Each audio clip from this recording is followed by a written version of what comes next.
Well, welcome to Tuesday and another thrilling episode of our podcast, Hypno-Health.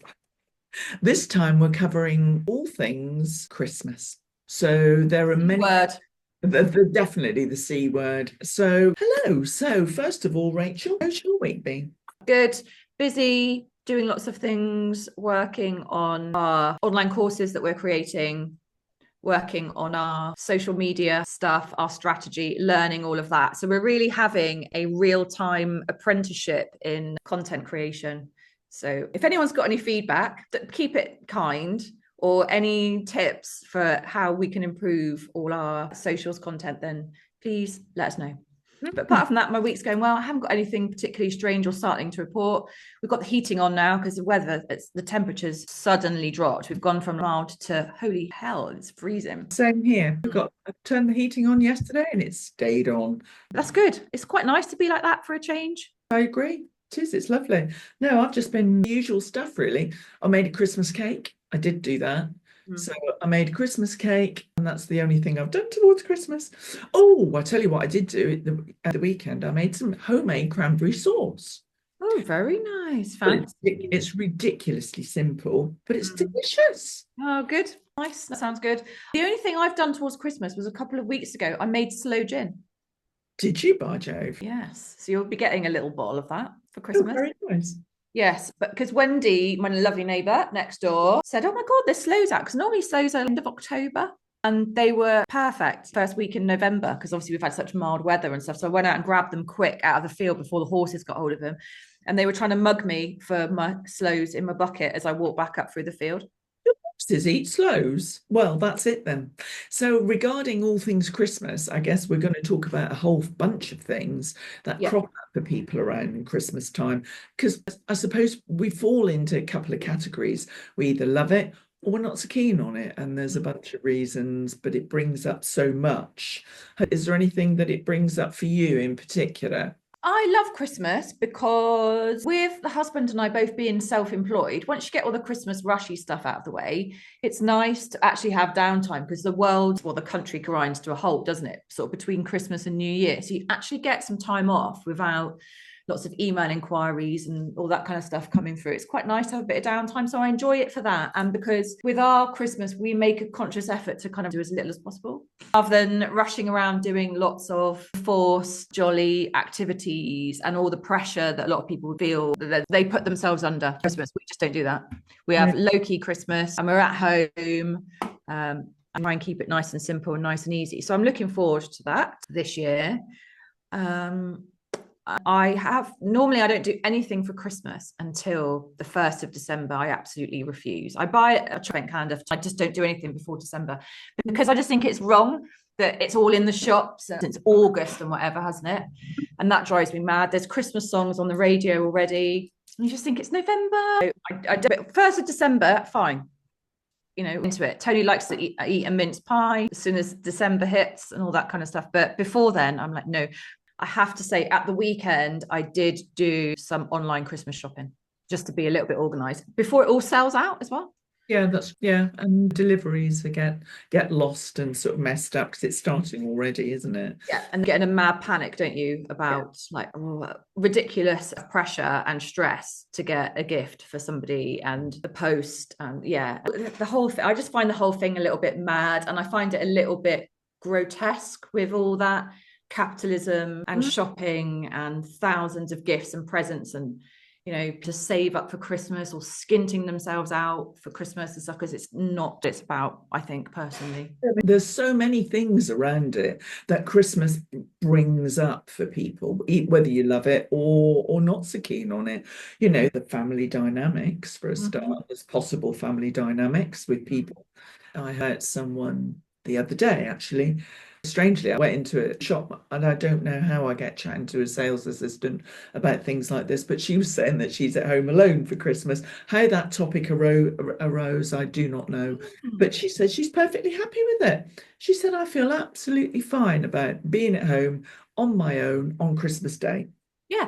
It really didn't bother me at all. And should people want to invite me to do this? And I'm honestly fine. It's just another Day. And I think a lot of people, they're projecting their feelings about Christmas onto her. Like, she wants to spend Christmas Day on her own so that she can watch the telly and dig into all the quality streets that she wants to eat on her own. She's got full control of the remote. It's a nice quiet day. It's fine. It's other people's feelings like, oh, you shouldn't be on your own at Christmas. Well, she might be on her own for other days of the year, and that's acceptable, but not Christmas Day. Like, it is one day. It's crazy.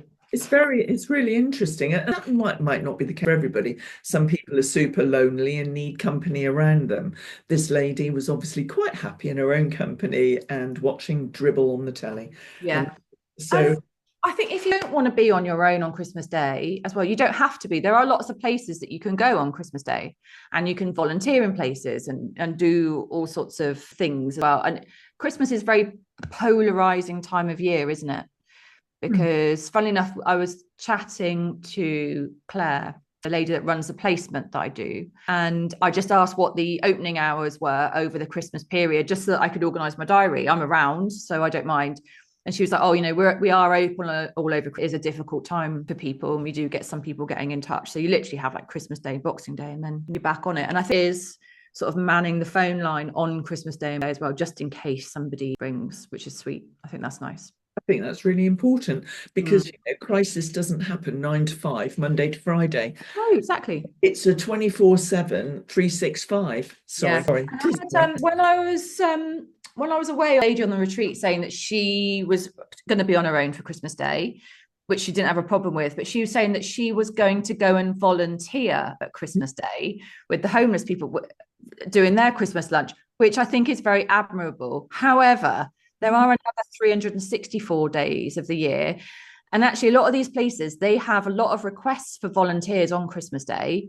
But like, where are these people the rest of the year? They just, it's like, it's great. You want to help out and do it. But what about the rest of the time? Yeah, absolutely. Yeah, it's interesting. Tricky one. Well, that whole volunteering. Oh, anyway, that's a topic altogether. I'll save that one. I'll save that for, because we're going off topic. Save that for something else. So, yeah, I suppose, again, family dynamic thing, there's a regression people into the old childhood roles. Certainly true for someone I was talking to the other day. They felt like they'd slipped back into their childhood almost, and not in a good way, actually, not in in terms of their dynamics, like their relationships, like with feeling that they felt, well, there's two, actually, very recently you said they felt absolutely compelled to actually be and go and see their family at Christmas, because there was a real problem if they didn't. Parents would guilt trip them in a variety of ways and make it really difficult. Isn't that horrible? And these are grown people. These are grown adults, yeah. But it would completely ruin your Christmas. I do believe people should want Christmas Day. You shouldn't feel obliged to host 20 of your extended family and be slaving all day in the kitchen and spend £1,000 on food and all that kind of stuff if you don't want to. If you want to do that, have a huge Christmas, you love Christmas, that is great. You do you. But there's a lot of people that doing stuff that they don't do because they feel a societal pressure to do it. And we're lucky because we don't do that in our family. We do what we want. We're pretty cool about most things, really, aren't we? Yeah, we are. We're pretty cool about it. But yeah, that's really, I just find hard. And I hate when I have conversations with friends or, acquaintances about their Christmases, or, oh, we've got to do this, we've got to London and do this, and, put the kids in the car for 6 hours, drive around the area and do that. And it just sounds absolutely horrible. No, I've done the whole expectation thing years ago. And I've done that for a really long time now, because it isn't right. But you will find now that you'll hear that you have coming to you talking about it, which is where, those two particular issues come from, previous clients and conversations with them, those expectations. But the thing is, and the other, so yes, there's that. So if you do have trouble with that type of thing, what I was working with a particular client, and it was about them some boundaries in for themselves, because they'd already they'd been kind of manipulated or pushed around, call it what you will, or required to be here, there and everywhere on request, and they'd just kind of gone along with it a really long time. So they have been with me to put in some boundaries and recognize and also ask themselves what it is they want to do. and go away and think about it. And they've gone away, been fantastic, put their boundaries in and said what they want to do. And gosh, there's been some pushback. So that's the other issue, when you do exercise your boundaries, then you can make a change. When you change, I have to change along with you because it creates a whole shift. Yes, and that's part of the problem. Things like no is a complete sentence and all that. It's not as that when you're dealing with people. And also, if you have had a pattern of behavior for a long time, the person that you're, experimenting or, pushing those boundaries with, they are shocked. So different. It's all been fine for the last 10 years. What's now? And family has gone them. into shock. Their family has gone into shock. They really kind of, but they're quite happy with where they're at. Checking it and saying, yes, I'm okay with it. Yeah. They'll adjust. They will adjust, but it'll yeah, that's tricky one, and so brave, honestly. Bravery, no end for actually doing it so well. It is brave thinking about what you want to do, how you want your Christmas to look and feel, without that impending dread and sense of doom of sleeping on a camp bed on the floor of your in-laws, or having to stay there for 3 days and do all the thing, because there's so many jokes and memes about Christmas and stuff, and it's like, well, if it's that bad, don't do it. Please don't do it. Yeah, do what you want to do. If it doesn't suit, then gently don't. Yeah, no, it's hard to often to do that and to exert those boundaries and do what you want, because there is so much pushback. It's tricky, or you feel, well, I know it doesn't work well for everybody, because couldn't do it because parent, both of them, not dreadfully old, a couple of years older than me, so not particularly old, but would burst into tears or cause rows because if they wanted to change something. Everybody goes, has a dreadful time, even the parents hosting, but it still happens every year. Oh, absolutely horrific. Doesn't it? And somebody's so stuck and doesn't know how to say no. Yeah, make it stop. Because it will cause such a furore and fuss. Yeah. Every year, and everybody loathes it.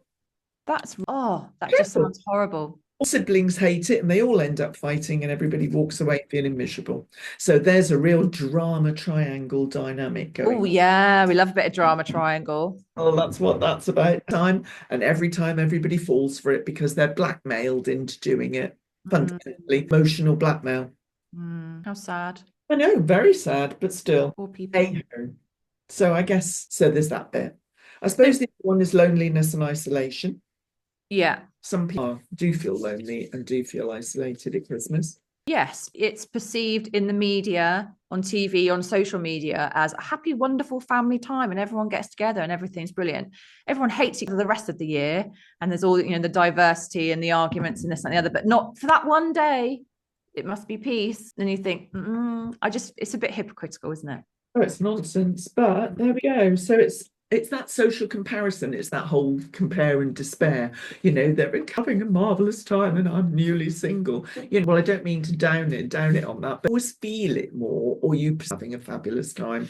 And so it is about public perception. Yes, exactly. And what people post on media about their Christmas, everyone's in their matching pajamas or whatever. What goes on behind the scenes is completely different. And actually, all these people doing that, posting that stuff, are doing everybody a complete disservice. It's like, just be honest. Why do you want your life to look like that? Because we all know, although they're posting it like that, anyone with a intelligence knows that what's gone on and how many photographs they've had to take to get that perfect family shot and this, that, and the other. You think, God, is it worth it? Oh, gosh. So I guess talking about it, really, I guess the only way around those sort of things is it's reframing your view of Christmas, really. Permission to create your own version. And I suppose, that's what you and the husband have done. That's what me and him do, and we're quite okay with it. Do you think, sorry, I'm just plugging my laptop in. Oh, it's all right, don't worry. Do you think that some of that stuff, like, we do what we want to do, we've always had that kind of thing, and also you get a bit wiser and you don't want to do all the running around, you haven't got the energy for it anymore, But I think there are some people who feel that they have to do all these things. Well, I guess social sort of stuff, isn't it? I think you've got to sit down and ask yourself, do I have to? And if you aren't, and sometimes you might have to. Mm. But in other ways, if it doesn't suit you, but what suits your family, what suits you, suits the other people, you've got to take them into consideration too, really. Yeah. The other one is the financial pressure. You know, Oh, we are in an economic crisis at the moment with household finance. At the end of the month, it could even escalate it further. So it's the feeling of obligation to overspend, which is a tricky one for yeah. people to get around. Guilt around not giving enough, perhaps, or the stress about the hosting cost, which you talked about earlier a little bit. You know, we covered slightly. So is that. So I think with the financial stuff as well, well, we had a week about not buying for each other this Yeah, Christmas. We were just buying for the kids, yeah. which I think is sensible, because often you end up, if you have a lot of money, you end up buying something which is a gift that someone might not want, they might not need. You're just creating more rubbish and mess, frankly. And it is all about the thought that counts as opposed to what it. I know it's difficult when you've got kids and you have to set a budget, all that kind of stuff. Some conversations with people to say, financially, we are in a cost of living crisis. Can we skip each other or whatever this year? But I know people find it really difficult to have those conversations. It's interesting, and I think we've been well. Richard started it actually in our family, didn't he? Really, making use of that, and you think, well, actually, that's reasonable for the adults because things have changed. Most people can go out and get what they want whenever they. It's not like you're waiting for Christmas and things for that special thing that you've wanted all year because you've been at it and gone and got it already. Yes, because when we were kids, you had things on your Christmas list and you circled everything in the Argos catalogue, whatever, back in the day. But you only got things on your birthday and at Christmas. Whereas society's changed so much, people can have stuff randomly at, all different times of the year just because it's a Saturday afternoon, or this kind of stuff. Mhm. So a lot of people don't have to wait to get their new things now. So they can, I'm as guilty of that with Tom. It's like, oh, just get, because we live in a society you can have it and it'll arrive the next day. You don't Exactly. think, oh, we've got to wait till Christmas. Like, no, if you want it and we've got the money, then have it. It's true. So you don't have to wait for things in quite the same way. Mm. So makes more sense, really, I guess, to do it that way. Old family expectations, you can let those go, really. I suppose unless you're a royal family, and let's face it, the royal family have everything they could possibly want and much, much more than they need. So they just give stupid gifts to each other, don't they? To keep that tradition going, they tend to get something really quite silly. Yes. I mean, other good to do are, like little silly funny. You agree a budget of 5 or 10 or whatever. So you have to get the gift for that. Or you do a secret Santa, Yeah, that's a good idea. which is always quite nice. We always used to do that at work years Yeah. ago. So why not extend that to other members of the family and stuff and do that? Actually, if you do set a budget, and we haven't done that, we're just not doing it. But Mm. it's if you do it, and people in your family circle want to do gifts and they want to keep that tradition, then stick to it. Everybody sticks to a particular budget, ever is possible, and then you have to really think about that person that you're buying it for.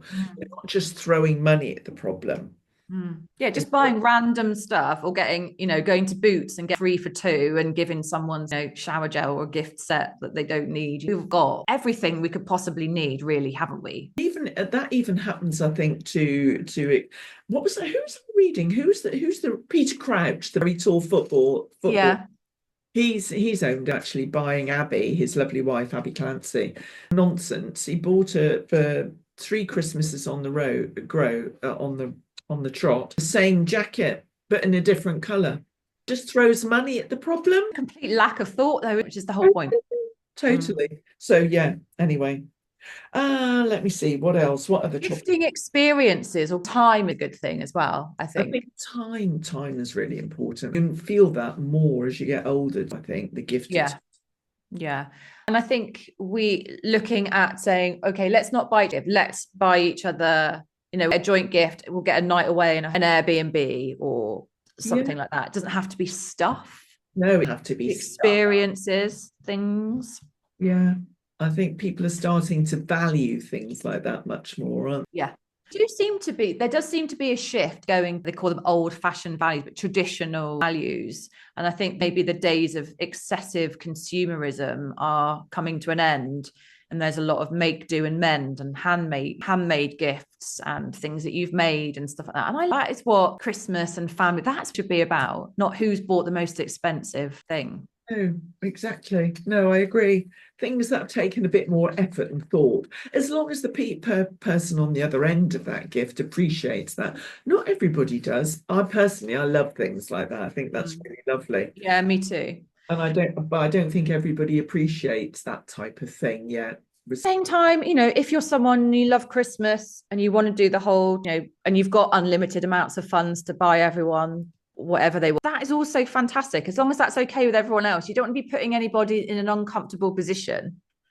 No, by overspending and feel like it's a massive competition. Yeah. Yeah. True. Which I don't like. And really, you have to, does your 12-year-old need an Pro or whatever? No, I haven't got one yet, so no. No, neither have I. So yeah, absolutely not. I've been really, really good, because normally I'm the first of the blocks when something new coming out. I've got to have it. I'm dreadful.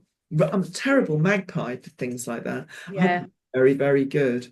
That's good. I don't know how long I can resist But it. you don't need it. No, I don't need it. I want it, but I don't need it. You're right. I wanted an orange one as well, but no, I'm not going to have it. I'm not going to. I mean, to be fair, they do look quite nice in the orange. But I don't know if they've got a Pro Max. I think it's just a Pro at the moment, and I need the massive phone. Oh, I do too, because my eyesight without the glasses, I need it. My little supercomputer arm extension.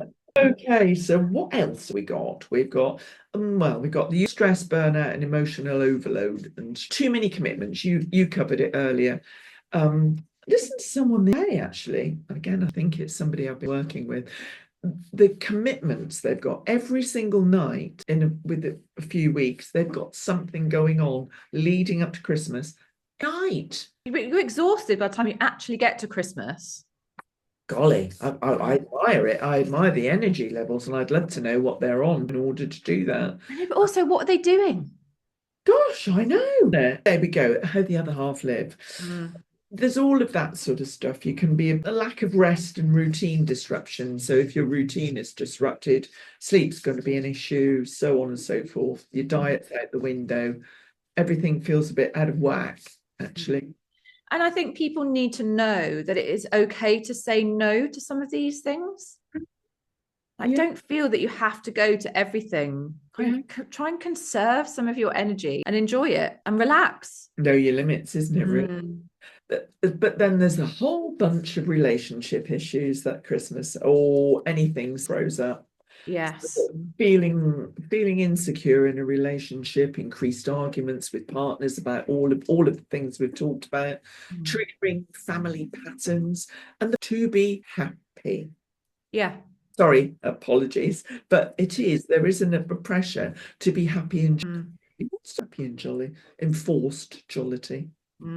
No, people don't. Some people don't like Christmas. Yeah, they don't enjoy it. They might, there might be something in their past or whatever, or they don't, because the shift in Christmas it's moved so much from why we originally celebrated Christmas to how Christmas now and what it's about.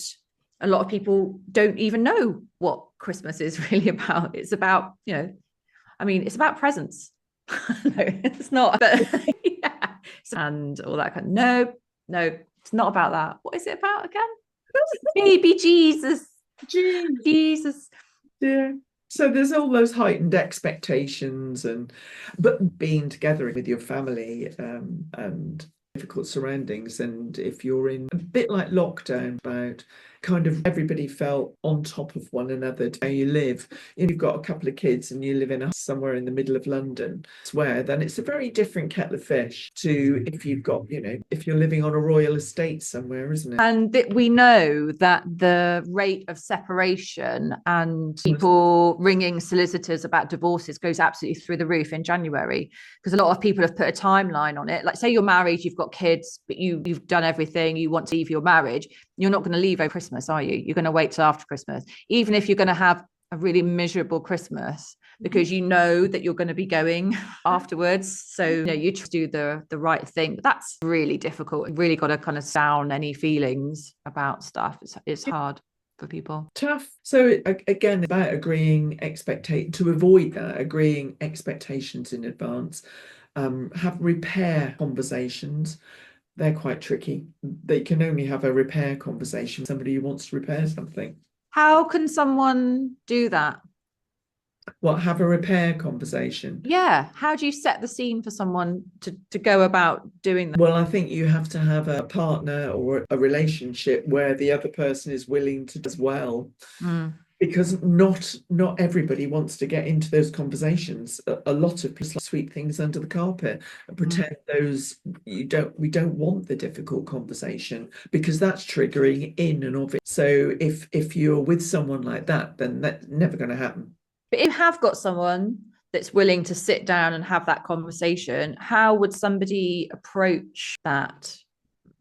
Because it's a delicate subject and it's a delicate conversation to have. So I guess you have to set the scene, don't you? You have to go to your significant other partner and say what that you'd like to, because you don't want to go in all guns blazing, do you? You'd have to say, look, can we sit down and have a chat this evening or tomorrow evening when the kids have gone to bed, or set aside a neutral time if you haven't got kids, and if you're able to go, maybe even a conversation in a neutral environment. But it's, if you've got young children at home, you can't get a babysitter in for something like that. So the kids are in bed and people are relaxed and there's not stuff to do. And I don't know, maybe put a time limit on it actually, and turn the TV off and give each other space to one person to have the conversation and not interrupt with kind of start to get defensive, because that's what generally happens or can happen. You don't want it to escalate into a he said, she said, you did this, I did that, and you bring up the argument you've ever had. You've got to try and keep it to the here and now, haven't you? And the issue that you wanted to bring to the table. And that's super difficult unless you've either set the scene and you've got somebody who's willing to do it and is to engage in it like on an adult basis.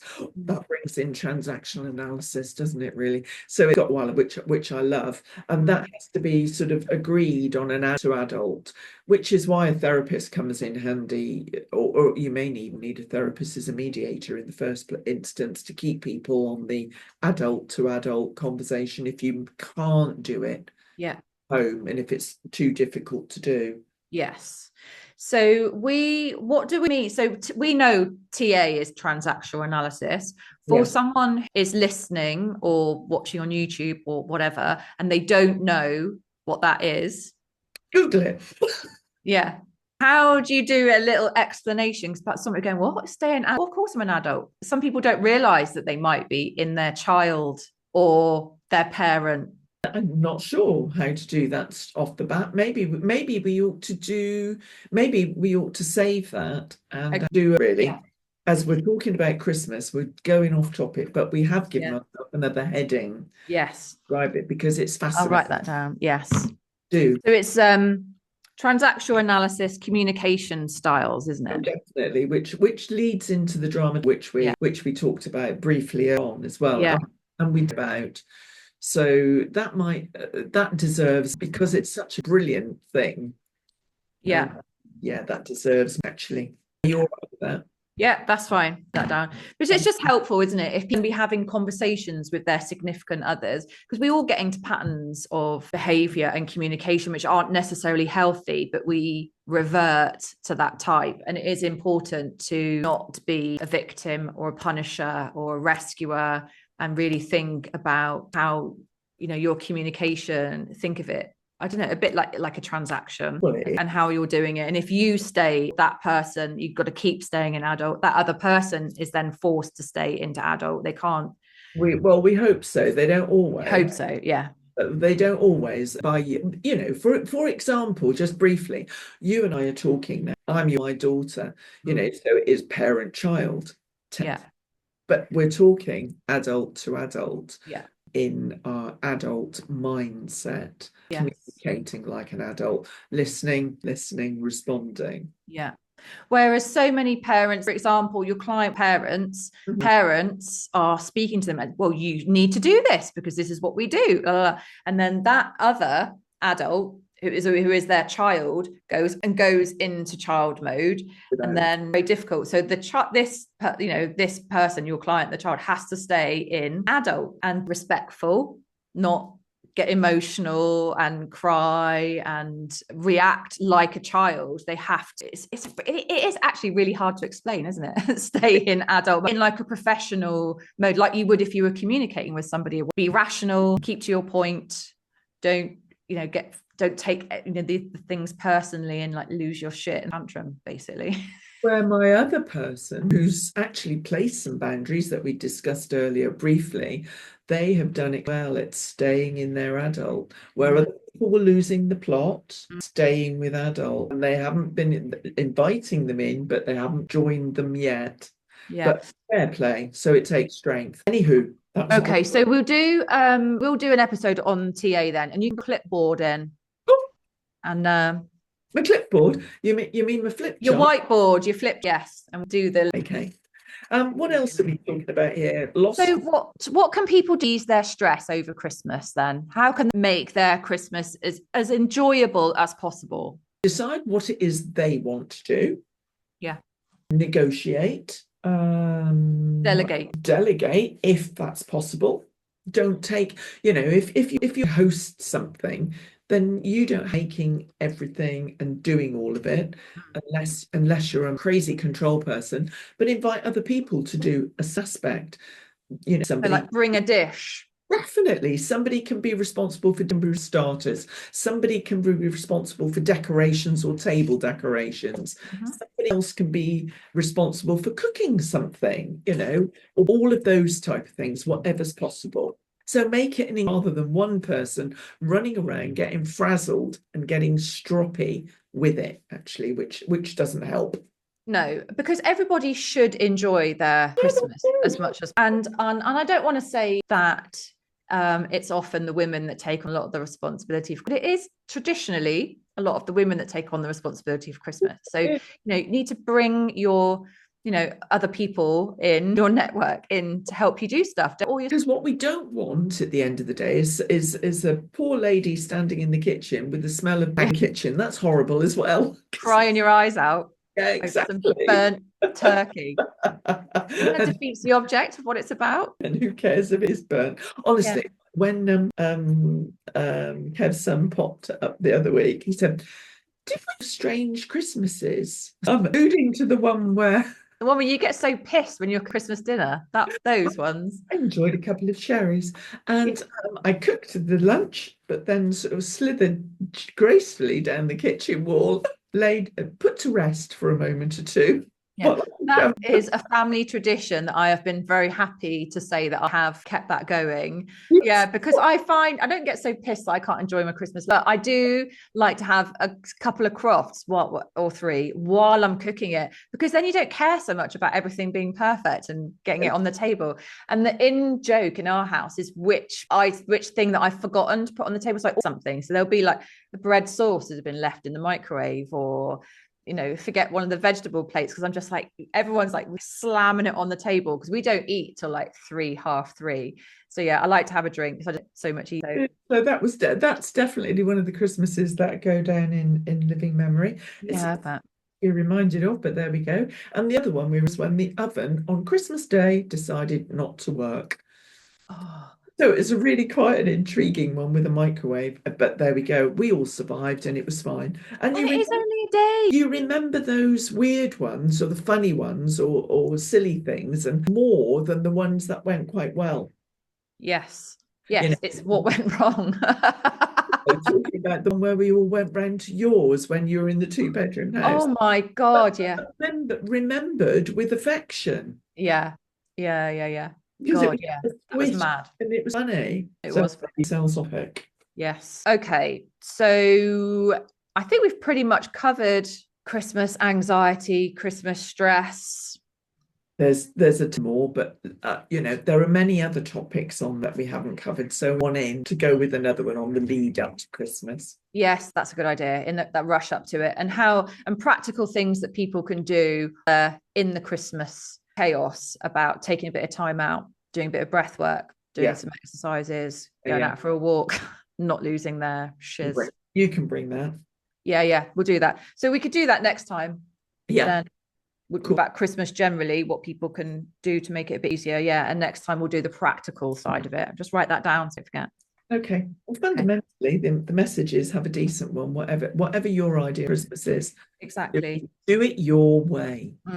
Okay, that's done for now. What have you got any recommendations in watching, things that you've been eating, things that you've been taking?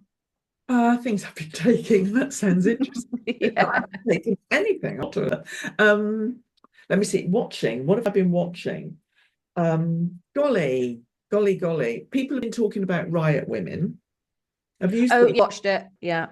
Yes, it's had mixed reviews. I kind of quite enjoyed it a bit, but men involved in it, they were depicted as very weak or hopeless or whatever. And I find that trope is really getting on my nerves a bit. Yes, I think it does a massive disservice. Some of the topics covered in the programme were good. I enjoyed the range of topics, but I do find this trope that going on continuously. Men are weak, hopeless, violent, idiots, not decent to have around. I find that a bit unsettling. Yeah, just a tad. And the constant wanging on about menopause. Sorry, everybody out there dealing with it and whatever, but I'm sick to death of hearing about it. But otherwise, I enjoyed the programme. Yeah. It is, yes, it's a tricky one because it is the subject of the moment. Everyone's talking about it. So all those things are starting to come through now in TV with the programs that they've made over the last couple of years are starting to come out. And that's a hot subject. But I do love Sally Wainwright's writing normally, but it's just that this kind of needs to think women on top, power, but it needs to just be modulated. But otherwise, it was okay to watch. Yeah. Fine. I watched all of it and enjoyed it. Good. I haven't got anything because we've just been so busy doing different things. We haven't really settled to watch much TV or anything recently. And I haven't had a chance to read a book because I've been banging out college work and all that kind of stuff. So I haven't got much to report on that this time. I haven't got anything to bring. I've listened to a couple of audio books, one which I've forgotten the title of, but it was, it was fine. It washed over me. I can't remember what it, didn't bother reading it again. It was full of sex, actually. I talked to you about it. It was dead, which was, I didn't realise it was going to be filthy. But I did it to the end because I remember I talked to you about it, and it was with a young couple that had split up, but the father of the son was going out and did carry on going out with the younger woman. So quite an interesting topic, a therapy point of view to listen to and how it played out with the son and the family dynamics. But apart from that, no. I tell you, when I saw you, we were talked about the Caroline Flack documentary. Did you watch that? I did, yes. And I had mixed feelings about that as well. Feelings. I think felt like she was definitely I think she got stitched up. Rough end of a little bit, bless her heart. If you can do we can do anything about that now, which is sad. But I don't think anything's been achieved by the showing of it all the bit though. No, but I think her mum kind of wanted to clear Caroline's name a bit because I think a lot from watching the documentary, I didn't realise because the newspapers and the media perceived her as being an abuser, didn't they? Yes, that's right. Massively. That was the narrative they went with, and they were not shifting from that. So I think it was sad. There isn't anything we can do to bring her back. She just wanted to do it to clear her name and to raise awareness of, sadly, what a shoddy job the police force are doing to. But it's also how people in the public eye. And it have happened to someone not in the public eye in quite the same way. And because she was young and beautiful and out there living her life, she got penalised. Yeah. They were holding her up. Yeah, they were trying to make an example of her, weren't they? And they pursued it, and they did not want to back down. And when someone's mental health, it's like picking at an open wound, really already. and she didn't with the mental health at the best of that was compounded it dreadfully. So Yeah. it felt like bullying and hounding on a national level. I thought it really sad how fragile and was. Yes. Um, and considering her personality type of being quite fragile and vulnerable, to then go to pursue the career that she did, and that must have been exceptionally difficult at times. I felt really sorry for her for that, and I think that she was not supported enough by her employers. She got hung out to dry, lost her job off the back of it, didn't get any work, was vilified, in the press and everything. I think it's absolutely tragic. Yeah, grim. An intriguing watch, and I feel desperately sorry for them because that had happened in our family. Oh, it's awful. Devastating, isn't it? What's sad is I think it's been 5 or 6 years now, is that nothing's actually changed since then. We're in exactly the same. In fact, I go to say it's worse Yeah. than it was. So we have learned absolutely nothing. No, we vilify what we don't. And people do it all the time. If we don't understand it, or we blame, and it's so much easier to shift blame onto other people. Look at ourselves in any way, shape, form. So no, grim. The only thing I have got to bring this week, an Audible actually, which is the Kathy Burke memoir, the name of which I forget. Absolutely incredible. She had quite an interesting, sad at times childhood. She narrates the book. It's absolutely beautiful. She writes wonderfully. She narrates it fantastically. I learned a lot about her, because we all know, most people know her because of Kevin and Perry and all, the Enfield and, all that kind of stuff. Gimme, quite the thespian and theatre background and everything. It's absolutely huge. And I really enjoyed it. And I really enjoyed hearing her friends. Like, she's really good mates with like Gary Oldman and people like that. Me when I was on the One Show together. And I learned a lot about her, and I think she's absolutely fascinating. So I'm going to more of her stuff. She's such talent. Yeah, lovely. Yeah. Great advocate for women. The other thing I've been listening to when I pick up my car this morning when I walked to the garage was I've been revisiting the Lily Allen memoir, which came out a few years ago now. But obviously, because she's got a new album out and everything, it's quite interesting to revisit that. Oh, and thank you for turning me on to the Lily Allen album. When I was making my Christmas cake that I talked about earlier on, I listened to that while I was making it, and I listened to it brilliant. It's through. So the lyrics are something else.